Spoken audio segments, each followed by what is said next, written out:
തലശ്ശേരി ഫസൽ വധക്കേസിൽ ഫസലിന്റെ ഭാര്യ മറിയുവിനെ കോടതി വിസ്തരിച്ചു. കേസിൽ CBIയുടെ പ്രധാന സാക്ഷിയാണ് മറിയു. പാർട്ടി വിട്ടതിന് ഫസലിനോട് CPM നേതാക്കൾക്ക് കടുത്ത വിരോധമുണ്ടായിരുന്നുവെന്ന് മറിയു CBIക്ക് മൊഴി നൽകിയിരുന്നു. ഡിവൈഎഫ്ഐ CPM പ്രവർത്തകനായിരുന്ന ഫസൽ NDFൽ ചേർന്നതും പിന്നാലെ നിരവധി യുവാക്കൾ കൂടി പാർട്ടി വിട്ടതുമാണ് CPMനെ പ്രകോപിപ്പിച്ചത്. കൊലപാതകത്തിന് പിന്നിൽ കാരായിമാരാണെന്നും CBI കണ്ടെത്തിയ കാരായിമാർ തന്നെയാണ് യഥാർത്ഥ പ്രതികളെന്നും മറിയു പറഞ്ഞിരുന്നു. CPM നേതാവും തലശ്ശേരി MLAയുമായ Karayi Rajan, Thalassery municipal chairman Karayi Chandrasekharan, CPM criminal Kodi Suni ഉൾപ്പെടെയുള്ളവരാണ് കേസിലെ പ്രതികൾ. കേസ് RSS പ്രവർത്തകർക്ക് നേരെ തിരിച്ചുവിടാനുള്ള ആസൂത്രിത ശ്രമങ്ങളും നടന്നിരുന്നു. മറിയുവിന് പുറമെ മുൻ IPS ഉദ്യോഗസ്ഥൻ K രാധാകൃഷ്ണനും പ്രോസിക്യൂഷൻ സാക്ഷിയാണ്.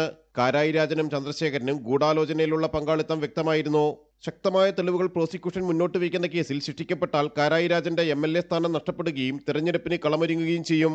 LDF പ്രവർത്തകനും തേജസ് പത്ര ഏജന്റുമായിരുന്ന മുഹമ്മദ് ഫസലിനെ 2006 ഒക്ടോബർ 22 പുലർച്ചെ പത്രമെടുക്കാൻ പോകുമ്പോഴായിരുന്നു തലശ്ശേരിയിൽ വെച്ച് CPM ക്രിമിനൽ സംഘം കൊലപ്പെടുത്തിയത്. ജനം, കൊച്ചി.